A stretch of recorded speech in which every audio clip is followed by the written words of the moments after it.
الحمد لله نحمده ونستعينه ونستغفره ونؤمن به ونتوكل عليه ونعوذ بالله من شرور انفسنا ومن سيئات اعمالنا من يهده الله فلا مضل له ومن يضلل فلا هادي له واشهد ان لا اله الا الله وحده لا شريك له واشهد ان محمدا عبده ورسوله اما بعد. கண்ணியத்திற்குரிய எல்லாம் வல்ல அல்லாஹு ஜல்லஷானஹு தஆலாவின் நல்லடியார்களே, அல்லாஹுடைய பேரர்களால் அவருடைய திருத்தூதர் முஹம்மது ஸல்லல்லாஹு அலைஹி வஸல்லம் அவர்களுடைய வாழ்க்கை வரலாற்றை அறிந்து கொள்வதற்காக ஏற்பாடு செய்யப்பட்டிருக்கின்ற இந்த நிகழ்ச்சியிலே நாம் எல்லாம் திரளாக தெரிந்திருக்கிறோம். கடந்த சில நாட்களாக நபிகள் நாயகம் ஸல்லல்லாஹு அலைஹி வஸல்லம் அவர்கள் மதீனாவிற்கு சென்ற பிறகு அவர்கள் ஒரு நல்ல செல்வாக்கை புகழை அடைந்த நேரத்திலும் கூட எந்த அளவுக்கு அவர்கள் எளிமையாகவும் ஏழ்மையான நிலையிலும் தங்களுடைய வாழ்க்கையை அமைத்திருந்தார்கள் என்பதை நாம் அறிந்தோம். அந்த தொடரிலே பெருமானார் ஸல்லல்லாஹு அலைஹி வஸல்லம் அவர்கள் எந்த அளவுக்கு எளிமையாக மக்களுடைய அறியாமையை பயன்படுத்தி தமக்கு புகழ் சேர்த்துக் கொள்ளாதவர்களாக வாழ்ந்திருக்கிறார்கள் என்பதை இன்றைய தினம் நாம் அறிந்து கொள்ளவிருக்கிறோம். ஒருமுறை பெருமானார் ஸல்லல்லாஹு அலைஹி வஸல்லம் அவர்கள் ஒரு திருமண நிகழ்ச்சிக்கு செல்கிறார்கள். திருமண நிகழ்ச்சிக்கு செல்லும் பொழுது அங்கு இருக்கக்கூடியவர்கள் எல்லாம் பாடல்களை பாடிக்கொண்டிருக்கிறார்கள். பாடல்களை பாடிக்கொண்டிருக்கும் பொழுது உள்ளே பெருமானார் ஸல்லல்லாஹு அலைஹி வஸல்லம் வந்துடுறாங்க. வந்த உடனே அங்கு இருக்கக்கூடியவர்கள் எல்லாம் பாடலை நிறுத்திவிட்டு, பாடிக்கொண்டிருந்த பாடலை நிறுத்திவிட்டு நபிகள் நாயகம் ஸல்லல்லாஹு அலைஹி வஸல்லம் அவர்களை புகழக்கூடிய விதத்தில் அவங்களே புகழ்ற மாதிரி பாட்டை என்ன செய்யறாங்க, பாட ஆரம்பிக்கிறாங்க. ஏற்கனவே வேற ஒரு பாடலை பாடிக்கிட்டு இருக்கிறாங்க. ரசூல் ஸல்லல்லாஹு அலைஹி வஸல்லம் வந்த உடனே அவங்கள புகழ்ற மாதிரி ஒரு பாடலை ஆரம்பிக்கிறாங்க. அது என்ன பாடல்னு கேட்டா, ஃபீனா நபியும் யஅலமு மா ஃபீ கதீன், நாளைக்கு நடப்பதை அறியக்கூடிய நபி இதோ நம்மிடத்தில் இருக்கிறார்கள் அப்படின்னு அந்த புகழ்ல வருது. ரசூல் ஸல்லல்லாஹு அலைஹி வஸல்லம் வர்றாங்க. வரும்போது என்ன செய்யறாங்கன்னா, நாளைக்கு நடக்கிறது எல்லாம் இவங்களுக்கு தெரியும் அப்படின்னு சொல்லி பெருமானார் ஸல்லல்லாஹு அலைஹி வஸல்லம் அவங்களை உயர்த்துற மாதிரி ஒரு பாடல். பொதுவாக உலகத்தில் உள்ள எந்த ஆன்மீக தலைவர்கள் நீங்க எடுத்துக்கொண்டாலும் சரிதான், இன்றைக்கு வரைக்கும் வாழ்ந்து கொண்டிருப்பவர்களா இருந்தாலும் சரி, இதுல யாருக்கெல்லாம் வரலாறு இருக்கிறதோ அந்த மாதிரி வரலாறு உள்ள எந்த ஆன்மீக தலைவர்களை தவிர எந்த ஆன்மீக தலைவர்களை நீங்க எடுத்துக்கொண்டாலும் சரி, அவங்க எல்லாம் இந்த மாதிரி புகழுக்காகத்தான் அந்த வேஷமே போடுறது. ஆன்மீக தலைவர்னு ஆயிட்டா அவங்களை கடவுள் நிலைமைக்கு தூக்கிடும், அதுக்குதான் ஆசைப்படுறது. உங்களுக்கு என்னங்க, உங்களை விட்டா யாருங்க, நீங்க தானே எங்களுக்கு எல்லாம் பண்ணணும், நீங்க தானே எங்களுக்கு தெரியும்னு சொன்னா அதுல அவனுக்கு ஒரு சந்தோஷம். அப்படி சொல்வதற்கு கூலிக்கும் ஆசைப்பட்டு பண்ணி வச்சிருப்பான். 10 பேரை சீடர்கள் வச்சுக்கிட்டு அவங்க சம்பளம் கொடுத்து இவனை புகழ்ந்து வெளியே பேசுற மாதிரிலாம் ஏற்பாடு பண்ணி வச்சிருப்பான். இதை பார்க்கிறோம். அப்ப நாளைக்கு நடக்கிறதெல்லாம் தெரியும் என்பது ஒரு நல்ல ஒரு புகழ்கிற புகழ் தானே. ஏற்கனவே ஒரு புகழா இருக்கிறாங்க, இப்ப என்ன புகழ் கிடைக்குதுன்னு கேட்டா, இது யாரும் சொல்லிக் கொடுத்து நடக்கல, இயற்கையாகவே நாளைக்கு நடக்கிறதெல்லாம் அறிவாங்கன்னு சொல்றாங்க. உடனே ரசூல் ஸல்லல்லாஹு அலைஹி வஸல்லம் அப்படியே இதை பயன்படுத்திக்கிட்டு அப்படிதான் செய்வாங்க.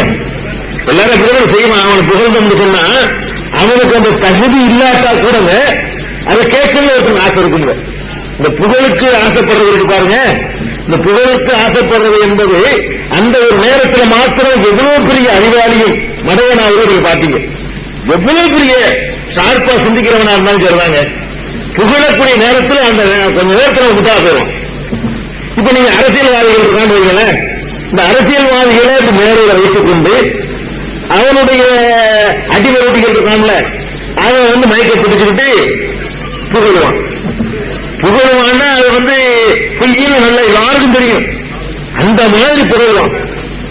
அந்த புகழ்ல பயன்படுத்துற வர்ணனையும் பொய்யா இருக்கும். அது புகழ்றான அது கூட உள்ளத்திலிருந்து வருமானு அது வராது. அது எதுக்கு புகழ்றான்னு கேட்டா இப்படி இருக்கிறதா புகழ்ந்த தரவா நாளைக்கு அப்படிங்கிறது தான் புகழ்றான். உள்ளத்திலிருந்து வரல. இது உள்ளத்திலிருந்து வரலங்கிறது இவனுக்கும் தெரியும், யாருக்கும் இந்த அரசியல்வாதிக்கும் தெரியும். ஆனால் அதை கேட்கறது அவனுக்கு ஒரு சந்தோஷம். அதை கேட்கறது அவனுக்கு ஒரு சந்தோஷம். ஏன்னா இன்னைக்கு வரைக்கும் உங்களை விட்டா தெரியும்.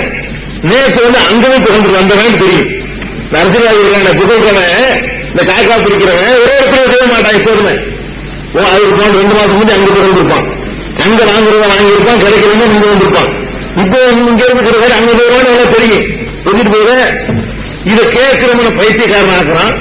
நம்மளை ஏமாத்த பாக்குறாங்க. இப்படி ஐஸ் வச்சு நம்மளை ஏமாத்த பாக்குறாங்க அப்படின்னு ஒரு புத்திசாலி விளங்குனே. இந்த புகழ் ஆசை இருக்கு, புத்தியை கூட வேதனைக்கு வச்சிருக்கு பாருங்களேன். ஏமாத்துறதுக்கு தான் புகழ்றான்னு தெரிஞ்சா கூட அதை கேட்கறது ஒரு மனுஷனுக்கு உற்சாகம் அடையன்னு சொல்லுவாங்க. இதுதான் புத்திசாலியா இருக்கிறவங்க கூட உற்சாகத்தை ஊற்றி விட்டா மனையன் ஆயிடுவாங்க. நீங்க ஒரு ஆள்கிட்ட போய் பாருங்க, பெரிய அதிகாரிகள் ஆள்கிட்ட போய் என்ன இங்க பின்னி எடுத்துட்டு எழுந்துருங்கள அப்படி போயிருவான். ஓடுனாலும் சரிதான்.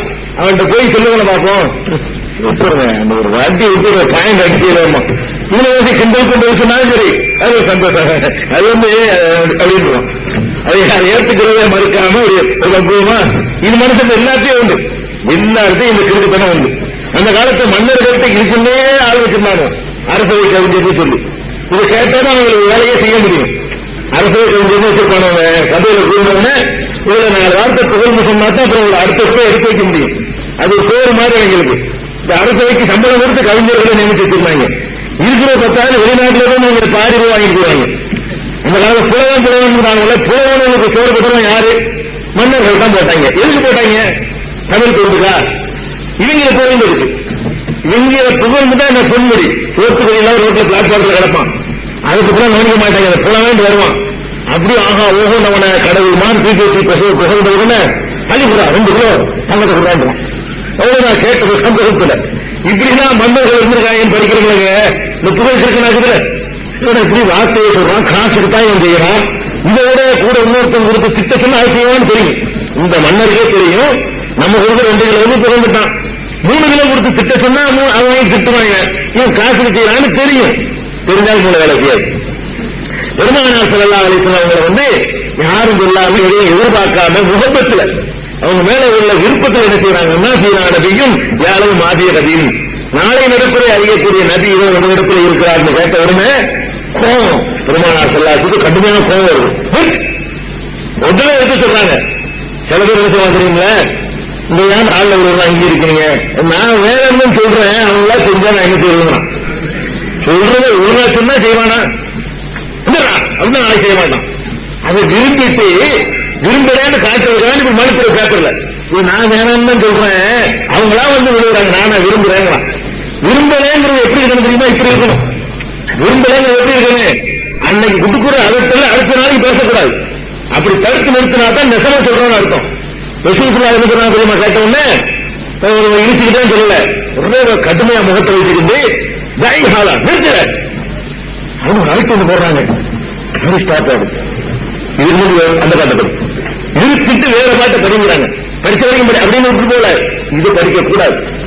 நான் இந்த மறைவான தெரியும் சொன்னா நாளைக்கு நடப்பது அறிவுன்னு நான் உங்கள்கிட்ட சொன்னா நான் ஒரு அல்லாவுடைய அதிகாரம் அவ்வளவு நான் சொல்லியிருக்கிறேன். அல்லாஹ் சொல்லக்கூடிய செய்தியை சொல்லக்கூடிய தூதர் அவ்வளவு சொல்லியிருக்கிறேன். நாளைக்கு நடக்கிறதா தெரியும் நான் எப்போ வந்து சொன்னேன் அப்படின்னு சொல்லி இந்த புகழை இது ஒரு வெறுக்கத்தக்க ஒரு அசிங்கமான ஒரு கேவலமான காரியமாக காட்டுறாங்களே.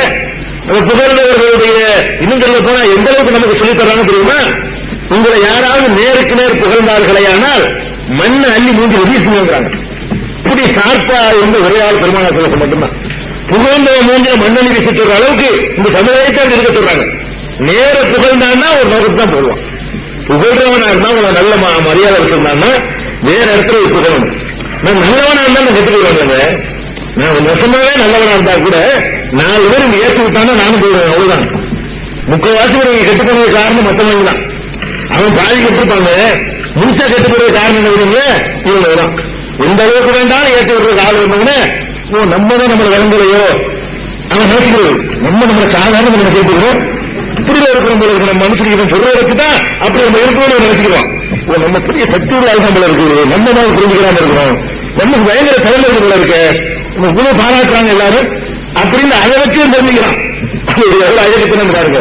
அதுதான் மண்ணவாரி வீச சொல்றாங்க, அப்படி வீசினாங்க பெருமாள் சொல்லாரு. இந்த மாதிரி ஒரு அளவுக்கு அதிகமா தூக்கி போட்டு இதனாலதானே கடவுளா போன ஒவ்வொருத்தனும் கடவுளா போனது எப்படிங்கிறீங்க? கடவுளை இல்லைன்றும் அவனோட கடவுள் ஆகிருப்பாங்க. எதனால இந்த மாதிரி ஏற்றி விட்டுதான் இதையெல்லாம் கண்டுபிடிச்சு விஷயத்தில் அனுப்பிச்சாங்க. அந்த சாயல் கூட வந்துடக்கூடாது புகழ்ங்கிற அடிப்படையில லிமிட்டை தாண்டிங்கன்னு அவ்வளவுதான். லிமிட் ஒன்று வச்சிருந்தாங்க. என்ன லிமிட் தெரியுமா? அழகா சொன்னாங்களா, சுத்திரூனி கம அசரத்தின் நசாரா ஐசபன மரியம், மரியமுடைய மகன் ஈசாவை கிறிஸ்தவர்கள் வரம்பு மீறி புகழ்ந்தது போல என்னை நீங்கள் வரம்பு மீறி புகழ்ந்து விடாதீர்கள். வரம்பு என்ன? வரம்பு மீறி புகழாதீங்கன்னு சொல்லி நிறுத்திட்டா அவன் சொல்றது அவனுக்கு வரம்பா தெரியும். மனசு அதானே வரம்பு மீறி செலவழிக்காதீங்க. என்ன செய்வான்? இல்ல வரம்பு செலவழிக்கிறான், வரம்புமா 5 லட்சம் ரூபாய் செலவழிக்கிறோம், அதை வரம்பு நினைச்சுக்கிறோம். 25 லட்சம் ரூபாய் வரவு பண்றோம், அதை வரம்புமா. வரம்பு மீறாத வரம்பை சொல்லிக் கொடுக்கணும்ல. வரம்பு மீறி புகழாதீர்கள் சொல்லிவிட்டு வரம்பு என்ன தெரியுமா? அப்துல்லாஹி வ ரசூலுஹு, அல்லாஹ்வுடைய அடியார்னு என்னை சொல்லுங்க, அல்லாஹ்வுடைய தூதர்னு சொல்லுங்க. அதான் வரம்பு. எனக்குள்ள வரம்பு என்ன? வரம்பு மீறி என்னை புகழாதீர்கள் மாத்திரம் நிறுத்தல. ஈசாவை வரம்பு மீறி புகழ்ந்து சொன்னாங்களே, அது மாதிரி பண்ணாதீங்க. வரம்பு என்ன தெரியுமா? அப்துல்லான்னு சொல்லுங்க. என்னைய அல்லாஹ்வுடைய அடியான், அல்லாஹ்வுக்கு கட்டுப்பட்டு நடக்கக்கூடிய உன்னைய மாதிரி ஒரு அடியான். அதே நேரத்தில் அல்லாஹ்விடமிருந்து மெசேஜ் எனக்கு வருது, தூதர். அல்லாஹ் என்ன சொல்றாங்க என்பது என் மூலமா அவன் தெரிஞ்சு கொள்ள முடியும். அந்த ஒரு வகையில ஒன்று வித்தியாசப்பட்டவன். வேற எல்லா வகையிலையும் நீங்க நான் ஒண்ணுதான். தூதர்ங்கிற வகையில தான் வித்தியாசம். தூதர் என்ற அடிப்படையில என்னை புகழ்க, அல்லாஹ்வுடைய தூதர், நல்ல தூதர், அல்லாஹ் சொல்றதெல்லாம் மறைக்காம நமக்கு சொல்லுவாங்க. இது இந்த அளவுக்கு புகழலாம். ரசூலுல்லாஹி ஸல்லல்லாஹு புகழ்றதா இருந்தா தூதுத்துவத்தில் தான் புகழணும். எதுல புகழணும்? தூதர், அல்லாஹ்வுடைய செய்தி சொன்னவர். இது எப்படி புகழலாம்? ஒரு வரியை கூட மறைக்க மாட்டார், ஒரு வார்த்தையை கூட்ட மாட்டார், ஒன்றை குறைக்க மாட்டார். தன்னை கண்டிக்கிற வசனங்களாக இருந்தாலும் அவர் சொல்லுவார். அது சொல்வதனால் தன்னுடைய கௌரவம் பாதிக்கின்றாலும் அவர் சொல்லிவிடுவார். இப்படி புகழுங்க ஓகே. தூதுத்துவத்தில் எவ்வளவு நாளும் புகழுங்க. அதுல கடுகளை விட இந்த அல்லாஹ் கொடுத்த பணியில குறை செய்யல என்று புகழ்ந்து போங்க. அடிமைத்தனத்திலே புகழுங்க.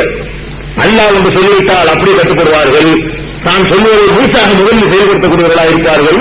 இந்த ரெண்டுக்குள்ளதான் புகழலாமே தவிர மற்றபடி அந்த தாண்டி புகழக்கூடாது என்பதுதான் வரம்பு. அப்ப இந்த மறைவான விஷயம் தெரியாதுங்கிறத ஒத்துக்கணும், ஓப்பனா ஒத்துக்கணும். யார் ஒத்துக்கிறா? அண்ணா இன்னும் சொல்ல போன குரான பிறகு பார்த்தோம்னா அண்ணா இது ஆர்டராக போறோம். நீங்க சொல்லுங்க, மறைவானது எனக்கு தெரியாது என்று மக்கள்கிட்ட போய் சொல்லுங்க. மக்கள்கிட்ட போய் என்ன சொல்லணுமா? மறைவான விஷயங்கள் எனக்கு தெரியாது சொல்லிவிடுங்க அப்படி சொன்னாங்க. லவ்குந்த் ஆலமுறை லஸ்தக்தர்த்து மினல் கைர், மறைவான விஷயங்கள் எனக்கு தெரியும் என்று இருந்தால் நல்ல விஷயங்களாகவே நான் அடைந்து கொண்டிருப்பேனே. ஒமா மசனிய சூ, எந்த தீங்கு எனக்கு வந்திருக்காத. மறைவானது எனக்கு தெரியும்னா எந்த தீங்கு எனக்கு வந்திருக்க கூடாது. என்ன ஒருத்தர் வெற்றி வருவாங்க, அதனால பின்னாடி வரலாம். அது எனக்கு முன்னாடியே தெரியுதுன்னு வைங்க, நான் டக்குனு விளையில என்னை வெட்டிவிட்டான மறைவான அது தெரியவே இருக்கும். எனக்கு முதுகு பின்னாடி ஒரு என்னை வெட்ட நினைச்சு வெட்டிவிட்டான்னு சொன்னா, அந்த வெட்டி என் மேல விழுந்துருச்சுன்னு சொன்னா எனக்கு மறைவா இது தெரியல. மறைவு மற்ற மறைவுலாம் விடுவேன், முதுகுக்கு பின்னாடி உள்ள மறைவு எனக்கு தெரியலன்னு அர்த்தம். வெட்டிவிட்டாங்கல்ல, அப்ப எனக்கு எந்த தீங்கு வந்திருக்க கூடாது. பல்ல உடைச்சிட்டான உதவி பொருள் பல்ல உடைச்சாங்களே, உடைக்க போறான்னு முன்னாடி எனக்கு தெரிஞ்ச உடைக்க ஆக்கியிருப்பேன்ல. சாயத்துல என்னை சித்திரவதை பண்ணாங்கல்ல, பண்ணுவான்னு முன்னாடி தெரிஞ்சா பண்ண வாங்கியிருப்பேன்ல. ஒட்டக குடத்துக்கு கழுத்து வைக்க போறான்னு முன்னாடி தெரிஞ்சிருந்தாலும் கவனிருப்பேன்ல. துன்பங்கள் வந்திருக்காங்கப்பா, என் வாழ்க்கையை பார்த்து படிச்சுக்கிறீங்கப்பா. எனக்கு துன்பமே வந்திருக்க கூடாது. மறைவான தெரியும் இருந்தா எனக்கு எந்த துன்பம் வந்திருக்க கூடாது. எல்லா துன்பம் எனக்கு வந்திருக்கு. என் மனைவியின் பரிசுமத்தினை அதை கண்டுபிடிக்க முடியல. எனக்கு ரசூலுல்லாஹி மனைவியின் பரிசுமத்தினாங்க இல்லைங்க, ஆயிஷா நாயகி மீது அந்த பணி உண்மையா பொய்யான்னு தெரியலையே. அல்லாஹ்வோட ஒரு வகையை அறிவிச்சு சொல்லிக் கொடுக்கிறான். இப்படி காலமெல்லாம் வாழ்ந்து, அதாவது மக்கள் எந்த அளவுக்கும் அவங்கள புகழ தயாரா இருந்தாலும் அந்த லிமிட்டை தாண்ட விடாம அந்த மக்களை ஏமாத்தாம பாக்கி எல்லா பேரும் அயோக்கியர்களாக இந்த புகழ் தலையிலிருந்து சொல்லி மக்களை சீர்திருத்தம் பண்றவன் வர்றவன் பூரா அந்த மக்களுடைய அறியாமையை பயன்படுத்தி எவ்வளவு வேண்டாம் தூக்கிட்டு போ, எனக்கு கிரேட் ஏறணும், எனக்கு கிரேடு ஏறதுக்காக நீ எந்த நாசமா போனா போடான்னா ஒவ்வொருத்தர் அனுமதிக்கலாம். கிரேடு ஏற்றது நினைக்கலவங்க ஒரு கொள்கை நினைக்கிற மக்களை கொண்டு வந்துட்டோம், அதுல கரெக்டா நிக்க வைக்கணும். நம்மளை கடவுளாக்கி விடக்கூடாது, கடவுள் ஆக்கி மான மரியாதை இழந்துடக்கூடாது. முறையில எவ்வளவு கவனமா இருக்காங்கன்னு பாருங்க. புகழ் அசைக்கிற பார்த்தீங்களா, ஏதோ ஒரு புகழ் தானே. இந்த மாதிரியான புகழ் வந்து அவர்களை கொஞ்சம் கூட அசைச்சு பார்க்க முடியல. இது ஒரு வகையான புகழ். இன்னொரு புகழை பாருங்க, ஒரு ஆன்மீக தலைவர்களுக்கு இந்த புகழ் தேவை. அந்த புகழே சில அற்புதங்கள் அதிசயங்கள் ஏதாவது நிகழ்ந்துச்சுன்னு சொன்னா எது நடந்தாலும் அவன் புகழ் கேட்டுக்கிறான். ஆன்மீக தலைவர்கள் வந்து 100 பேருக்கு ஏதாவது சொல்லியிருப்பாங்க, 100 பேர் பார்க்க போவான். இந்த சேக்குமார்களை, இந்த சாமியார்மார்களை பார்க்க போவான். 100 பேருக்கு என்ன செய்வான், வர்றவன நீ ஆசமாட்டு சொல்ல முடியும், எல்லாருக்கும் நல்லா இருக்கும் தான் சொல்லுவான். பார்க்க போறவன் தான் போவான், தேவையெல்லாம் போவான். இந்த சாமியார் போறவனுக்கு எல்லாத்துக்கும் என்ன சொல்லுவான், நீங்க எவ்வளவு இருக்கீங்க, நீங்க நல்லா இருப்பீங்க அப்படின்னு. 3 பேர்ல 2 பேரு அவன் அப்படியே போயிடுவான், எங்கே போயிடுவான். 98 பேருக்கு ஒண்ணு ஆகாது. இந்த 2 பேரும் சேர்ந்து பிரச்சாரம் பண்ணுவாங்க. ஒவ்வொரு பேர் சொன்னாரு நடந்து போச்சு. 98 பேர் மேல சொன்னா உனக்கு மட்டுமா சொன்னா எந்த பிச்சைக்காரனை கூட்டிட்டு போனா நல்லா இருக்குன்னு சொல்லுவான். அப்படிதான் சொல்ல முடியும். அவன் கரெக்ட் பண்ணிருக்கான், நல்லா இருப்பேன்னு அவன் சொன்னா 4 பேர் 100 நாள் நடக்கத்தான் செய்யும். மனித வாழ்க்கை மாறிதான் வரக்கூடியவனுங்க. 100 பேர் 4 பேருக்கு வாழ்க்கையில மாற்றம் ஏற்படும். அந்த 4 பேர் அவனுக்கு போதும் பிரச்சாரம் பண்றது. இந்த 96 பேர் பண்ண மாட்டான். ஒரு நல்லா இருக்கணும் ஆவலும் சொல்ல மாட்டான், வாய முடிக்கும். வேற இது 5 ஆபத்தை வரும். இவருக்கு சொல்லி இவருடைய மோசமாக ஏற்பட்ட என்ன செஞ்சு வாய முடிக்கிறான். இந்த 4 பேர் என்ன செய்வான், ஆஹா சொன்னாருங்க போனோமா, நல்லா இருக்கு வார்த்தையாக சொன்னாரு, எங்கேயோ நான் போயிட்டேன் அப்படிமா. அப்ப இது மாதிரி எல்லாம் ஏதாவது நடந்தா அவன் தலைவர் முடிச்சு போட்டு ஆசைப்படுறாங்க, தன் பக்கம் சேர்த்து கொடுத்து ஆசைப்படுறாங்க.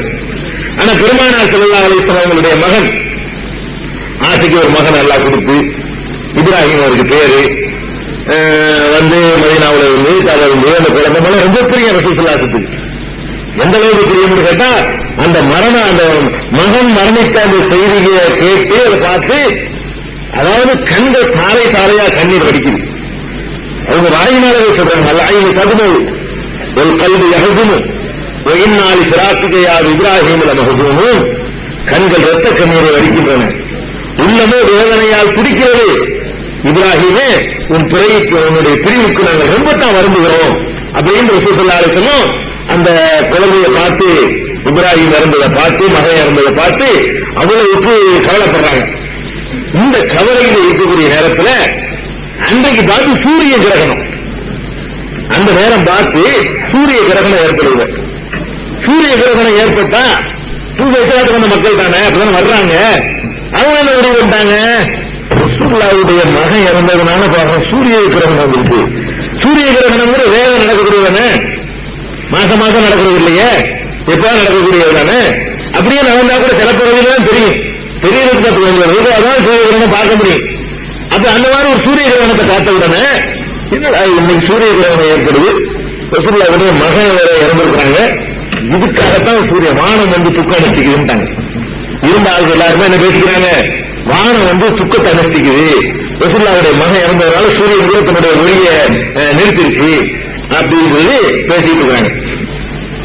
இந்த நேரத்தில் ரசூல் ஸல்லல்லாஹு நிலைமையில சோகம் நல்லா கவனிக்கிறத, சோகத்தினுடைய உச்சகட்டத்தில் இருக்கிறாங்க.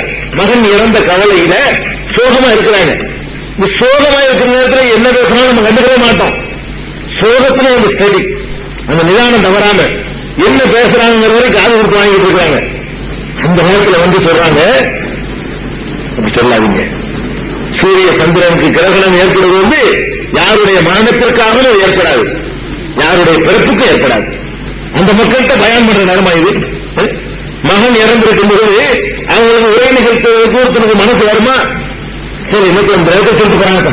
ஒன்னும் தப்பா இருந்தா கூட அப்புறம் பார்த்து உடுத்தா மூடு சரியில்லாம இந்த நேரத்தில் அப்படிதான் எல்லாம் நினைக்கும். அந்த மாதிரி நேரத்தில் இருக்கிறாங்க. அந்த நேரத்தில் கூட நான் கொண்ட கொள்கை மகனோட பெருசு, நான் கொண்ட கொள்கை இருக்கு அதுக்கு மாத்திரம் பேசுறாங்க. அப்புறம் பாசமாவது மகனாவது கொண்டு வந்த கொள்கை என்ன ஆகுது, அந்த மகன் பிறந்த சோகத்துக்கு மத்தியில் வந்து நின்று கொண்டு இது வந்து யாருடைய மரணத்திற்காக ஏற்படாதுங்க. மக்கள் கிடக்கிறாங்க, தப்ப நீங்க புரிஞ்சுட்டு இருக்கிறீங்க. ஒருத்தர் மூத்தா போறதுக்காக ஏற்படாது, ஒருத்தர் பிறக்கிறதுனால ஏற்படாது. அல்லாஹ் தன்னுடைய அத்தாட்சிகளை காட்டுகிறான். அல்லாஹ்வுடைய ஏராளமான அத்தாட்சிகளில் இந்த அத்தாட்சி, சூரிய கிரகணம் ஒரு அத்தாட்சி, சந்திர கிரகணம் ஒரு அத்தாட்சி. இந்த உலகத்தை அல்லாஹ் எப்படி ஏற்றுகிறான் என்பதற்கான சான்றுகள், கடவுள் ஒருத்தர் இருக்கிறான் என்பதை நிரூபிக்கிறதுக்கான சான்றுகள் ஒரு சான்று வேணும்னு அதுலையும் பாருங்க சயின்டிபிக்கான விளக்கம். அந்த நேரத்தில் அந்த மக்களுக்கு போய் அந்த நேரத்தில் என்ன சொல்றாங்க தெரியுமா, இந்த மாதிரி ஒரு நிலையை நீங்கள் கண்டால் அல்லாஹ்விடத்தில் அது விலகும் வரை அந்த ஆபத்தை ஏற்பட்டு விடாமல் நீங்கள் பாதுகாப்பு தேடுங்கள் என்று சொல்லி அன்றைக்கு ஒரு தொழுகை வரை கற்றுக் கொடுக்குறாங்க. சூரிய கிரகணத்துக்கு தொழுகை இருக்கு இஸ்லாத்துல, சந்திர கிரகணத்துக்கு தொழுகை இருக்கு. சூரிய சந்திர கிரகணம் ஏற்படுமானால் அது விலகிற வரைக்கும் நீங்க தொழுகையில ஈடுபடுங்க அப்படிங்கிறாங்க. அது என்ன அப்படி ஏற்படுது சூரிய கிரகணங்கிறது? சூரிய கிரகணமா இருந்தாலும் சந்திர கிரகணமா இருந்தாலும் அது எதனால ஏற்படுதுன்னா, சூரியன் சந்திரன் பூமி மூன்றும் ஒரே நேர்கோட்டில் வர்றதுனால கிரகணம் ஏற்படுது. சூரிய கிரகணம் ஏற்பட்டாலும் சரி, சந்திர கிரகணம் ஏற்பட்டாலும் சரி, ஒரே நேர்கோட்டில் என்ன வரும்? சூரியன் சந்திரன் பூமி மூணு ஒரே நேர்கோட்டில் வறுமையானால் அப்பதான் சூரிய கிரகணம் ஏற்படுது, சந்திர கிரகணம் ஏற்படுது. சந்திரன் சூரியனுடைய ஒளியை வாங்கி பிரதிபலிக்குது. சூரிய ஒளி படாத அளவுக்கு நேருக்கு நேரம் பூமி கொடுக்கப்பட்டிருந்தோம்னா சூரிய ஒளி அதில் படாது, நமக்கு ரிஃப்ளெக்ட் ஆகாது ஒரே நேர்கோட்டில் இருக்கும் பொழுது. அந்த மாதிரி பூமிக்கு சூரியனுக்கு இடையில சந்திரன் மறைச்சிக்கிட்டு இருந்தோம்னா அப்போ சூரியனுடைய ஒளி நம்ம பூமி மேலப்படாது. ஆக இந்த மூணு இருந்து சூரிய பூமி நடுவில் வந்துருச்சுன்னா அது என்னது? சூரிய கிரகணம். சந்திர கிரகணம். சந்திரன் பூமிக்கு சூரியன் நடுவில் வந்திருக்குன்னா அது சூரிய கிரகணம். ஆனா ஒரே நேர்கோட்டில் வருது. இது விரிவான அது வேண்டியது இல்லை. இந்த நேர்கோட்டில் வருவது என்பது டேஞ்சரா இல்லையா? நேர்கோட்டில் வருவது என்பது எல்லாமே ஈர்ப்பு சக்தியில் இயங்கிக்கிட்டு இருக்கு. இந்த கோயில்கள்லாம் எப்படி நின்றுட்டு ஈர்ப்பு சக்தி தூணை வச்சு எல்லாம் நிப்பாட்டல. இந்த பூமியை எல்லாம் நிப்பாட்டி இருக்காங்கன்னா அது காந்த மாதிரி அந்த இடத்துல நிக்குது. எந்த அந்த இடத்துல நிக்குது? அதை சந்திரன் இருக்குது, சந்திரன் அது இருக்குது. ஒன்னொரு இழுக்கிற இழுவையில நிக்குது. அந்த இடத்துல எப்படி நிக்க வைக்கப்படுதுன்னா பூமிக்கு ஈர்ப்பு சக்தி இருக்குது, ஒவ்வொரு கோயில்களுக்கு ஈர்ப்பு சக்தி இருக்குது. இது அதை இருக்குது, அது இதை இருக்குது. அந்த இழுவை நடுவில் மாட்டிக்கிட்டு அது நிக்குது. அந்த மாதிரி ஒரு பேலன்ஸ்ல தான் அந்த இடத்துல எல்லாமே நிக்குது. நம்ம வாழக்கூடிய இந்த பூமி எதிரடி அந்த இடத்துல நிக்குது, சந்திரன் அந்த இடத்துல நிக்குது. அப்போ நேர்கோட்டில் நிற்கக்கூடியது உன்னோட கரெக்டா இருக்கக்கூடிய நேரம் இது. ஒரு நேர்கோட்டில் நிற்கும் பொழுது இது அதை இருக்காது, இதை இருக்கு, இது ரெண்டும் போட்டு அது இருக்க. அப்படி ஒரு இழுவை நின்றுட்டு இந்த இழுவையினுடைய சக்தியில எந்த பக்கமாச்சு கொஞ்சம் கூடுனால் கொஞ்சம் குறைஞ்சா உலகம் பணால் ஈர்க்கிற சக்தி சூரியனுடைய இழுவை சக்தி கொஞ்சம் கூடிச்சுன்னு இந்த பேலன்ஸுக்கு தாண்டி நடுவில் இருந்து வச்சு இந்த சாந்தத்தை வைக்கிறீங்க. கரெக்டான பவர் உள்ள கரெக்டான தூரத்தில் வச்சு இழுத்து இருந்து அங்கிட்டு போய் இருந்துருவாரு. இந்த காந்தத்துக்கு இடையில ஒரு இருந்து வச்சு கரெக்டான பவரா இருக்கும். ஒண்ணு கூட ஒண்ணு குறையில ஒண்ணு இருக்கு. அந்த இரும்பு இந்த பக்கம் ஒரு காந்தம், இந்த பக்கம் ஒரு காந்தம், ஒரே பவர், ஒரே திசையில உள்ள காந்தம். அதே மாதிரியான காந்தத்தை வச்சுட்டு இருக்குன்னா நடுவில் இரும்பு ஆடும். இதுவும் இருக்காது, அதுவும் இருக்காது. கரெக்டான நடுவாக இருந்து கரெக்டான பவர் உள்ள காந்தமாக இருக்கும். அப்ப இதனுடைய பவர் ஒரு மில்லிகிராம் கூடுன்னு ஒரு காந்தத்துக்கு ஒரே தூரமான படம் இருக்கிறோம். இதுதான் என்ன முட்டுனா என்ன வருது? சூரியன் பூமியை இழுத்து போய் நேரம் சராஜ் அடிச்சா இதெல்லாம் மிஞ்சுமா என்ன ஆகுறது? சந்திரன் தான் பூமியில இழுக்கப்பட்டது இயற்கைன்னா என்ன ஆகுறது? நாங்க உலகம் முடிஞ்சு வச்சுக்கல. அப்ப அல்லாவுடைய ஆயாத்துகள் நடந்து கொண்டிருக்கிறீங்க. ஒரு நேர்கோட்டில் வருதுன்னா அந்த மக்களுக்கு வளர்க்க முடியாது. அந்த மக்களுக்கு வளர்க்க முடியும். சூரிய சந்திரன் ஒரு நேர்கோட்டில் வருது, அந்த மக்கள் புரியுமா? நேர்கோட்டில் வருதா? அதையெல்லாம் நினைட்டு இருப்பாங்க அந்த மக்கள். அந்த மக்களுக்கு என்ன சொல்ல முடியும்? அர்த்தம் சொல்ல முடியும். இது அல்லாஹ்வுடைய அத்தாட்சியில் உள்ளது. ஆனால் அது விலகு வரை அல்லாஹ் இடத்தில் பாதுகாத்துறாங்க. அவ்வளவு சொல்ல முடியும். அந்த மக்களுக்கு எவ்வளவு சொல்ல முடியுமோ அவங்க இருந்த பாதுகாப்பு என்ன இருக்கு நம்ம சிந்திக்கும் பொழுது 20ஆம் நூற்றாண்டுல கண்டுபிடிக்கலாம். அது ஒரு டேஞ்சரான ஒரு நாள் தான். இந்த கிரகணங்கள் ஏற்படக்கூடிய மற்ற நாளை விட ஒரு டேஞ்சர். என்ன வேணாலும் நடக்கலாம். நடக்காம அல்ல பேலன்ஸ் இருந்தாலும் நடக்காது. வேகம் தவறிட்டு நடந்து உலகம் அழிவு அழிவுங்கிறாங்க. உலகம் அழிவுறதே அல்ல அப்படி சொல்லிக்காட்டான். மலைகள் தூள்துளா ஆக்கப்படும், பஞ்சா பறக்கணும். எப்படி பறக்கணும்? இப்படிதான் ஒவ்வொரு முட்டு ஏதாச்சும் ஒண்ணு எதையாச்சும் போனா போகணுங்க. விண்கல் அதுக்கு என்ன பயன் கத்தா முழுக்க விண்கல் சொல்லிட்டு பார்க்கத்தான் போல. உங்க விண்கல் என்ன எங்கள் பூமியில என்ன ஒண்ணுமே இல்லை. ஒரு சின்ன ஒரு கோயில் அதுக்கு பயன் தான். இவனே கண்டுபிடிச்ச கைலாப்பு கீழே விடுவதற்கு ஆட்ட மாட்டான். ஸ்கைலாப்ல ஒரு ராக்கெட் கீழே ஒரு மனுஷன் நினைச்சான் உலகத்தை பீதி ஆக்கணும். அப்ப இதையே நம்ம தாங்க முடியலையே, கோயில் முட்டிக்கிற என்ன வரும்? அப்ப இது ரெண்டாவது விஷயம். இது என்ன கவனிக்க வேண்டியிருக்குன்னா, நம்ம வேற வேற ஆளுக்கு வேற தலைவர்களா இருந்தாங்கன்னா பிள்ளை மூட்டை அதனால கலந்துட்டாங்க, என் பிள்ளை மூட்டை பத்தி அதுக்கு தான் இல்லையா? ஆன்மீகத்தை விட்டு அரசியல்வாதிக்கே சொல்றான். ஒரு அரசியல் தலைவர் ஏதாவது ஊருக்கு போய் மழை பெஞ்சிட்டா போதும், தலைவர் வந்தாரியா மழையை பத்தியா தெரியுமா? இவன் ஆன்மீக தலைவனே இல்ல, ஒரு அரசியல் தலைவன் வரும்போது மழை பெஞ்சிட்டா கூட அவனாவே பெஞ்சிருக்கணும். அதுக்கு வந்து மழையை உலகத்திலே பெய்யாத மாதிரியும் அந்த ஊர் மழையை காணாத மாதிரியும் அன்னைக்கு தான் முதல்ல பெஞ்ச மாதிரியும் பேசுவான். அதை கேட்கறது இவனு திருச்சி உட்கார்ந்துட்டு இருப்பான். ஏன்டா இவங்க மழையை பெய்யறாங்க, ஏன்டா கைப்பட கேட்க மாட்டான், தலைவன் கேட்கறது இல்லை. அப்ப பெருமானார் ஸல்லல்லாஹு அலைஹி வஸல்லம் அவர்களை இந்த புகழ் எவ்வளவு உச்சிக்கு போனாலும் தங்களுடைய எளிமையான வாழ்க்கையை மாத்திக்கிறவும் இல்லை. இந்த புகழை வந்து அதிகப்படுத்துவதற்கு நிறைய வாய்ப்புகள் கிடைக்குது. இந்த மக்கள்கிட்ட வந்து எப்படி சொன்னாலும் ஏற்றுக்கிற அளவுக்கு பக்தி வச்சிருக்கிறாங்க, எப்படி சொன்னாலும் நம்புவாங்கிற அளவுல இருக்கிறாங்க. ஆனா அப்படி ரசூலுல்லாஹி ஸல்லல்லாஹு அலைஹி வஸல்லம் விடல. கரெக்டானதான் சொல்லணும், இந்த மக்களை நம்ம ஏமாற்றக்கூடாது, கரெக்டான வழியில வந்து சொல்லணும். இதுதான் இறைத்துவதற்கு ஆதாரங்கள் இருக்கிற பயப்படணும். நான் கேட்கிறேன், இந்த புகழை மறுக்கிறது என்ன காரணம்? ஏன் மறுக்கணும்? சொல்லிட்டு போங்கப்பா. சாதாரண நேற்றுக்கிழமை நம்ம கண்மாரி உணவெல்லாம் கேட்கும் சொல்லிட்டு இந்த மாதிரி சொந்த கொண்டாடுறான், மறைவான தெரியுங்கிறான், அதை முன்னாடிட்டு போயிடலாமே. எதனால் இது அவங்க தவிர்த்தாங்க, எதனால வேணாண்டாங்க? அவனுக்கு பயந்துதான். அல்லாஹ்வுடைய தூதர் அல்லாஹ் அவங்க நம்பினாங்க. எந்த ஆன்மீகவாதிக்கும் கடவுள் மேல் நம்பிக்கை கிடையாது, மற்றவங்களுக்கு தான் நம்பிக்கை இருக்கும். ஆன்மீக தலைவர்களா இருக்கிறவனுக்கு வந்து அது பிசினஸ், மக்களுக்கு அது பக்தி. ஆன்மீகம் சொல்றதுக்கு சாதாரண மக்களுக்கு பக்தி, கடவுள் இருக்கான்னு நினைக்கிறேன். இந்த கலை ஆன்மீகத்துக்கு தலைமையாக பாருங்க, அவனுக்கு தொழில். எவனும் கடவுள் நம்பிக்கை கிடையாது, எந்த ஆன்மீக செய்யறதுக்காக சரி மக்களுக்கு இருக்கிற அளவுக்கு அவனுக்கு இருக்காது.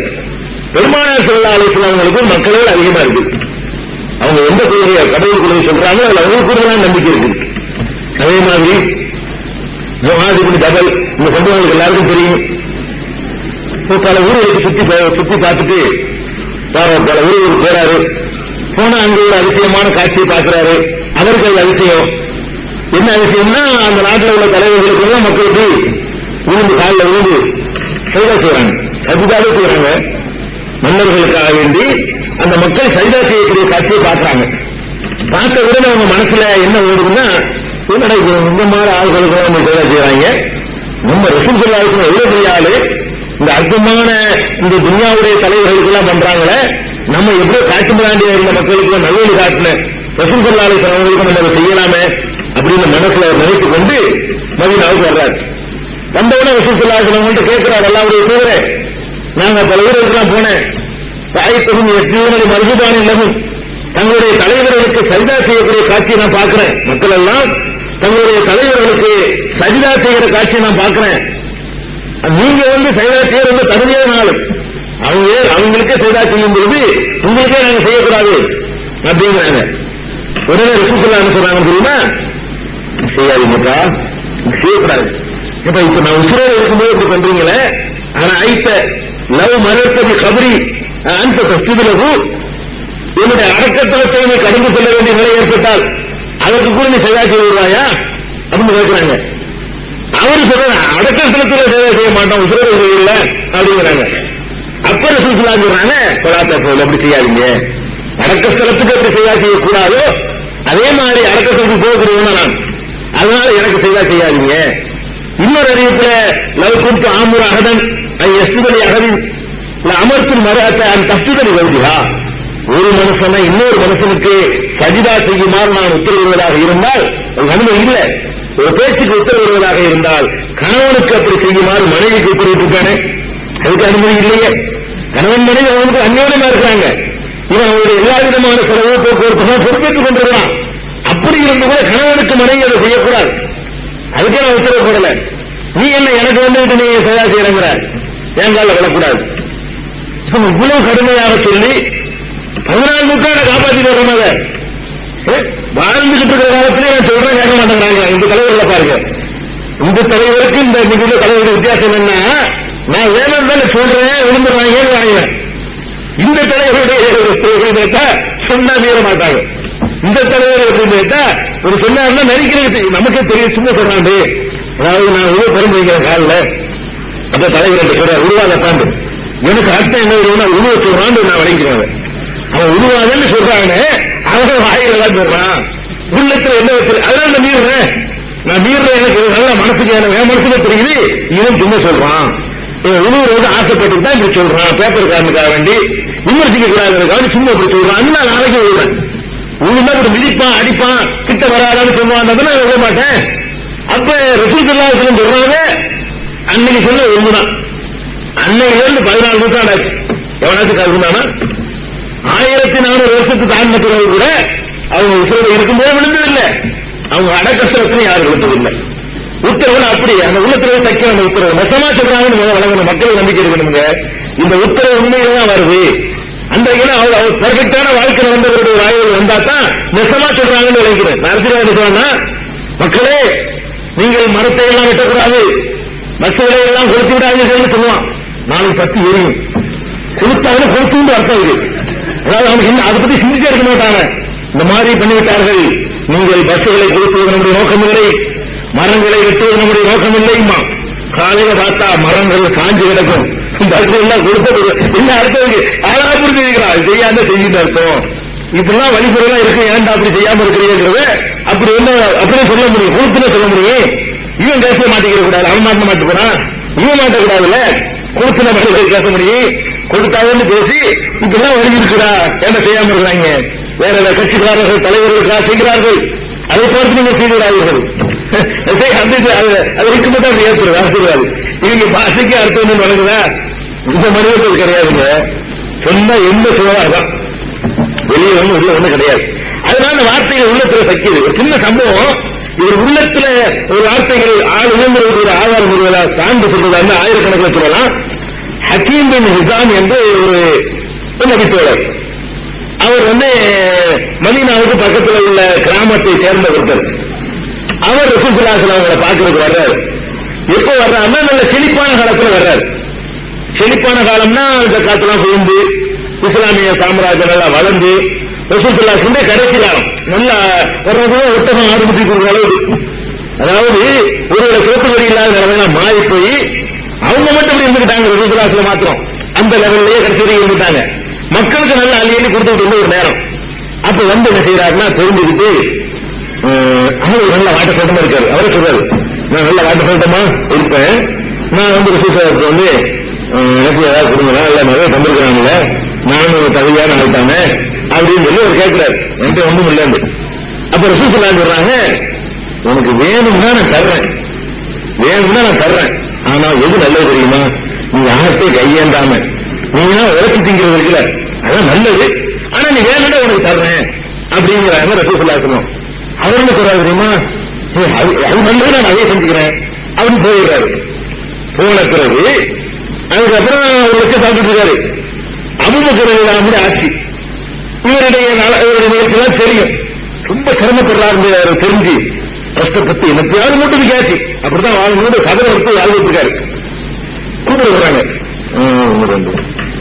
விட மாட்டேங்க, அல்லாஹ்வுடைய எதை திறந்து சொன்னாங்களோ அதைத்தான் செய்வேன். நீங்க பைத்துல் மால்ல மாசம் மாசம் உதவி வாங்கிக்கிறீங்கன்னு கூப்பிடுறாரு. அவரு ரொம்ப வெளியில வந்து கூப்பிடுறாரு. அவர் ஆட்சி காலத்துல நீ வாங்கிக்கலாம்ப்பா. அப்ப கேட்கும்போது திரகாத்திரமா இருந்தாரு. பிந்தி ஏழாமையெல்லாம் போயிட்டாரு. அந்த நேரத்தில் கூட வாங்க மாட்டேன், ரசூலுல்லாஹி கருந்தாங்க, நான் சரின்னு சொல்லிட்டேன். அவங்கள்ட்ட சரின்னு சொல்ல வேண்டிய நான் செய்ய முடியாது. கடைசி மாட்டாரு. இந்த காசை வேணாமா, அவர் கிடைக்கிற வழியை கிடைக்கிற காசை யாராவது வேணாப்பாங்களா? அது நம்மளா இருந்தா இப்படி யாக்கியம் அன்னைக்கு சொன்னாங்க. ரசூலுல்லாஹி இளைஞரா இருக்கும்போது சொன்னாங்க, இப்ப நமக்கு எல்லாம் முடியல, யாக்கியம் பண்ணிட்டு வாங்கிடுவோம்.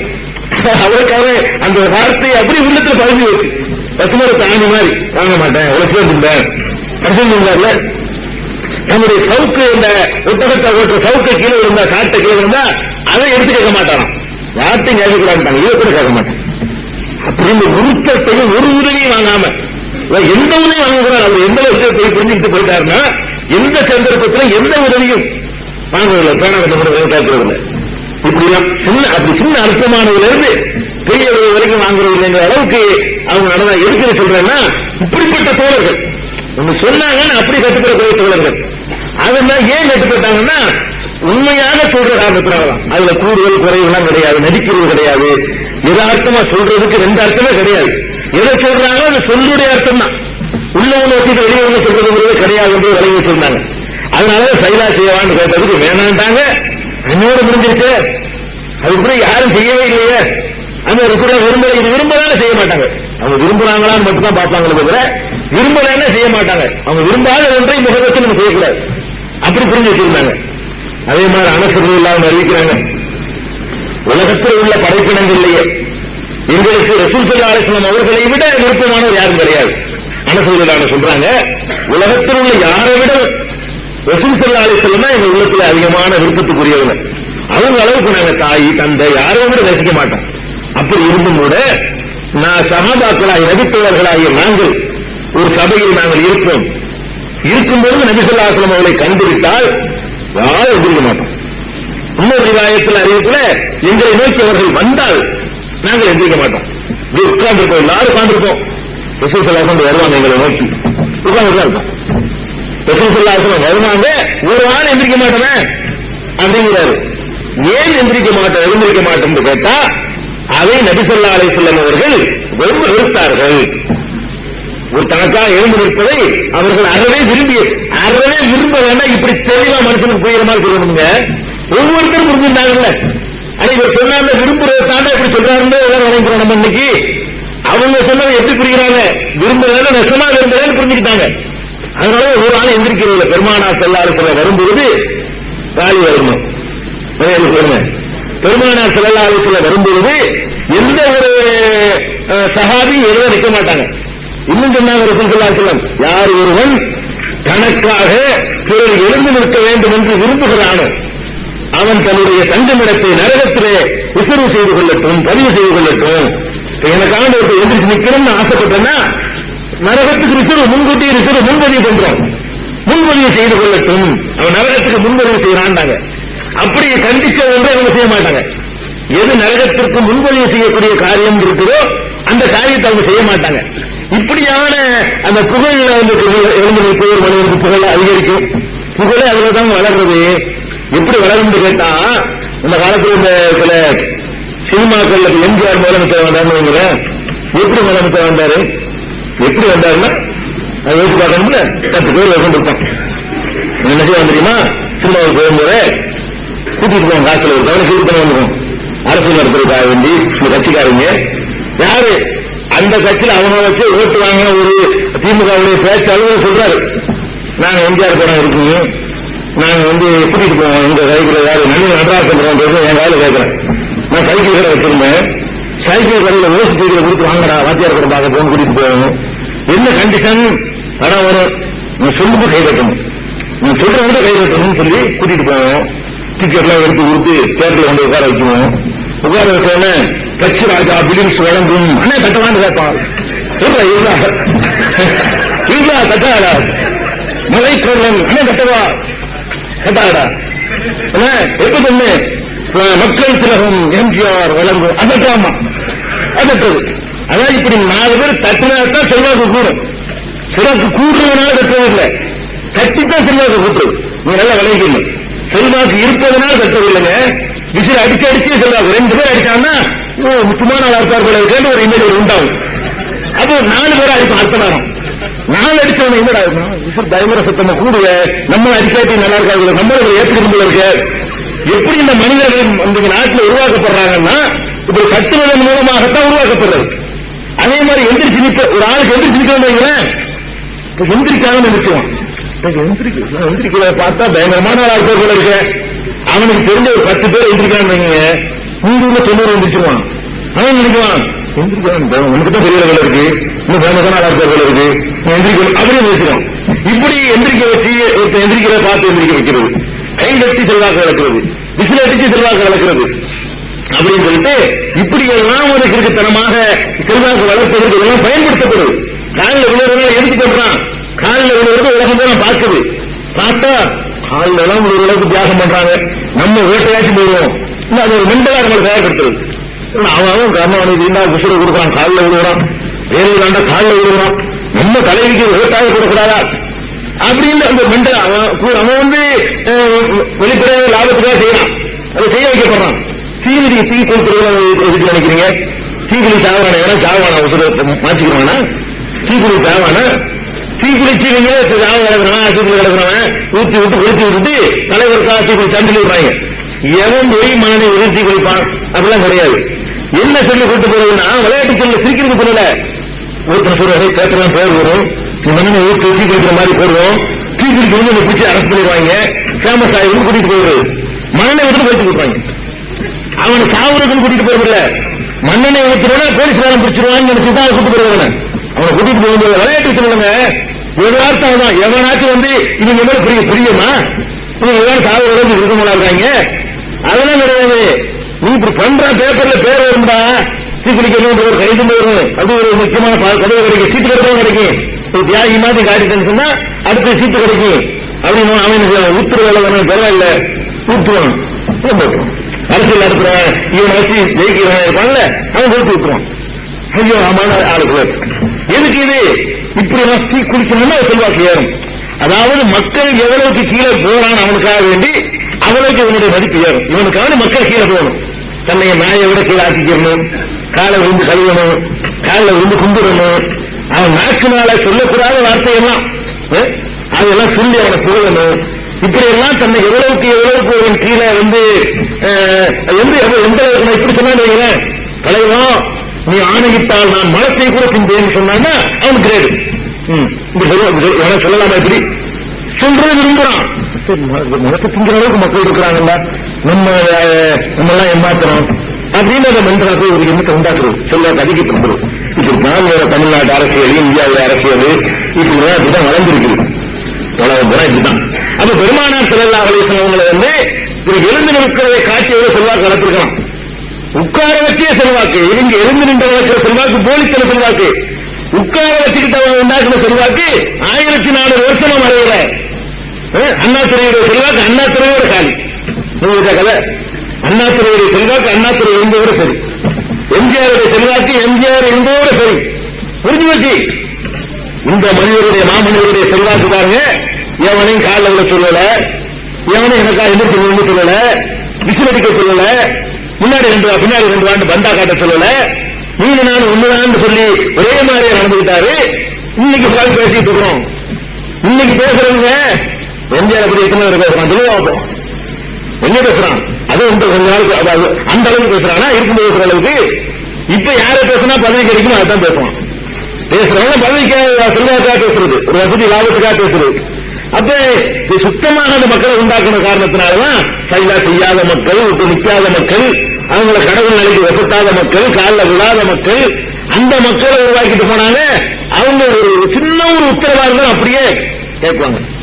இந்த குதிரை, இந்த குதிரையில நாங்கள் போறோம், இந்த குதிரையை கடலில் நீங்கள் இறக்க சொன்னால் இறக்க நாங்கள் தயாரா இருக்கோம், அல்லாஹ்வுடைய ரசூல் ஆணையிடுங்கள். அப்படி கேட்ட தோழர்கள் கடல் அப்படி இறக்கணுமா? குதிரையை விட இறக்கி விட்டுருவோம், உத்தரவு மட்டும் போறங்க. அப்படி சொன்ன தோழர்களை பெருமானார் ஸல்லல்லாஹு அலைஹி வஸல்லம் பெற்றிருந்தாங்க. அந்த மாதிரியாக புகழ அவங்களை அசைக்கல. எதுக்குதான் சொல்றோம்னா பணம் அவங்களை அசைச்சு பார்க்க முடியல, பதவி அவங்களை அசைக்க முடியல. புகழ் எத்தனையோ வகையில மக்கள் வழங்க தயாரா இருக்கிறாங்க. அதுக்கும் ஒரு வரம்பு, அதுக்கும் ஒரு லிமிட். இதுதான் வேணும், இதுதான் வேணாங்கிற அளவுக்கு அவ்வளவு தெளிவா புரிந்து கொண்டு பெருமானார் ஸல்லல்லாஹு அலைஹி வஸல்லம் இருந்தாங்க. இது எல்லாத்துக்கும் மேலங்க இந்த தலைவர் வரும் பொழுதுங்க எல்லா தலைவர்களும் ஆர்டர் போடுற காட்சிகளை நீங்க பாத்தீங்க. தலைவர்கள் ஒரு காரியத்தை நின்று பணியாற்றக்கூடிய காட்சி பார்க்க மாட்டீங்க.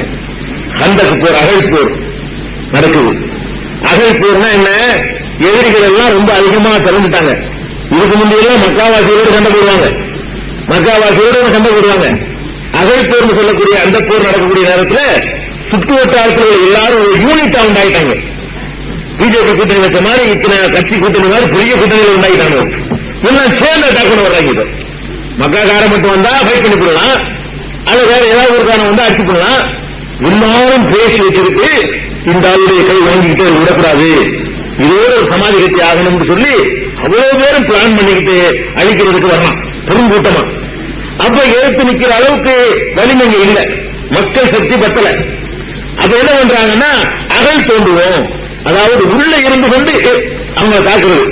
அவர்கள் யாரும் மதீனாவுக்குள் வந்துடக்கூடாது என்பதற்காக வேண்டி பெரிய அகழ் தோன்றாங்க. அகழ்னா என்ன? புதுசா பள்ளம் வெட்டி அதுல முள்ளு ஏதாவது போட்டு தண்ணி ஊற்றுறது ஒரு பேரு.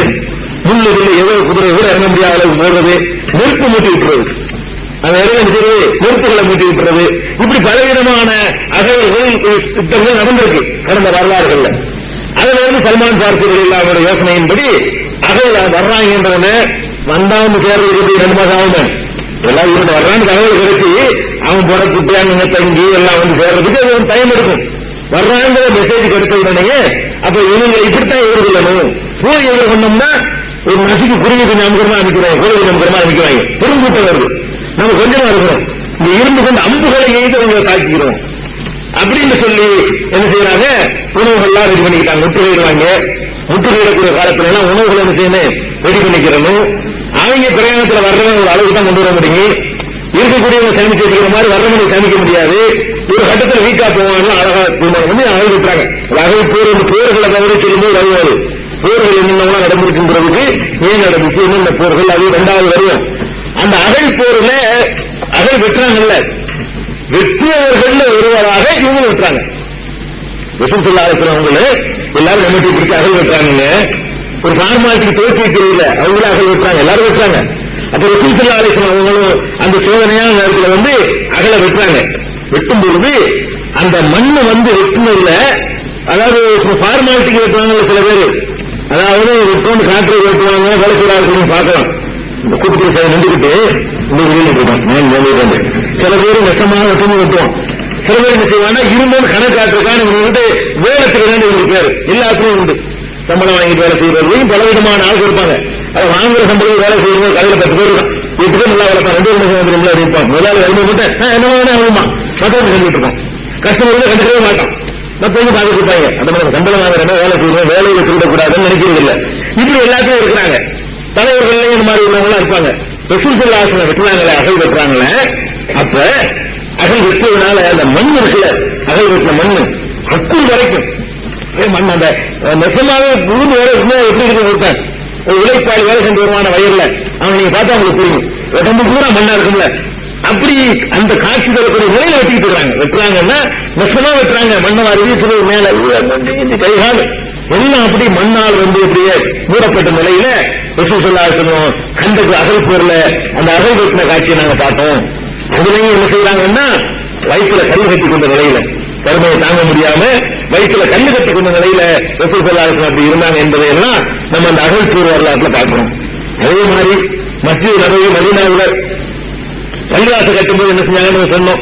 அவங்களும் எல்லாருக்கும் கல் எடுத்து கொடுக்குற காட்சியை பார்க்கணும். எல்லாத்துலயும் எல்லாம் நீ தான் ஒண்ணு, தலைவன் நான் தனியான ஆள் கிடையாது, நீ தான் எல்லா வகையிலும் ஒன்றுதான் என்ற அடிப்படையில தான் பெருமானார் ஸல்லல்லாஹு அலைஹி வஸல்லம் சாதாரண ஒரு மனிதர் மாதிரி தான் எல்லாத்தையும் நடந்திருக்கிறாங்க.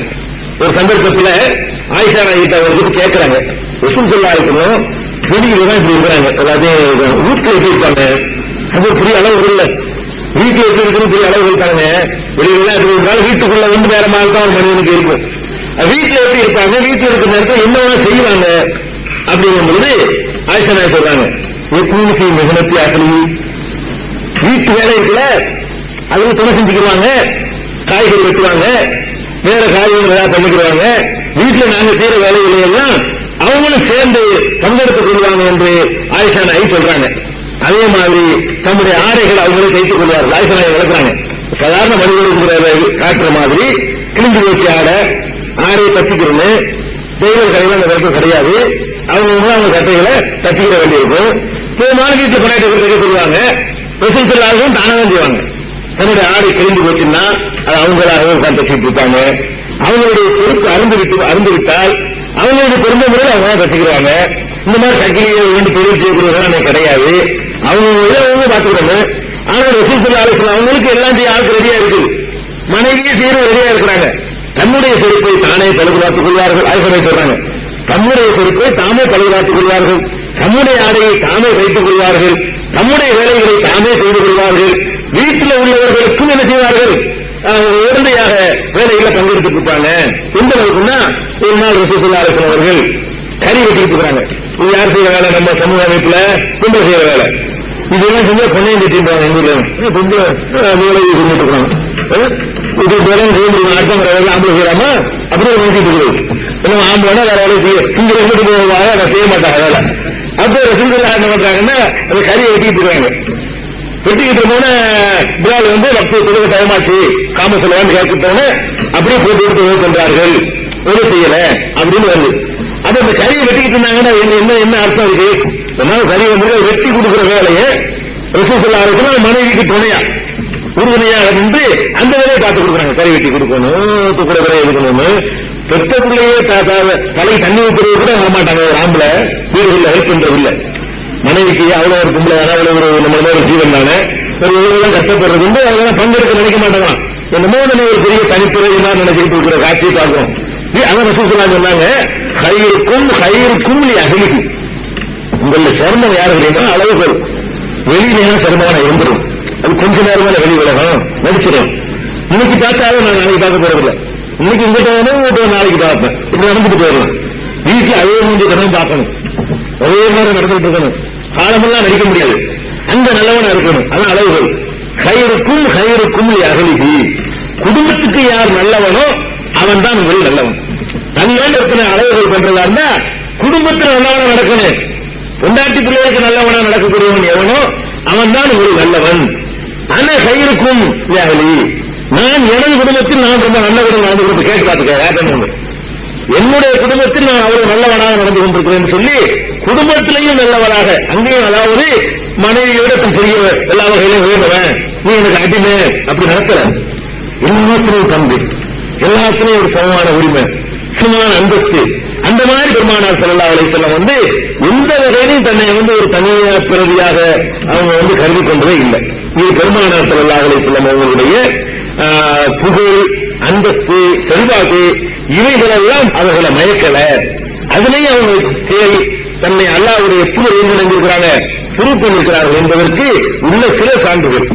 அவங்க வாழ்க்கையில் உள்ள இன்னும் சில நிகழ்வுகள்லாம் இருக்கு. அதை இன்ஷா அல்லாஹ் நம்ம நாளைக்கு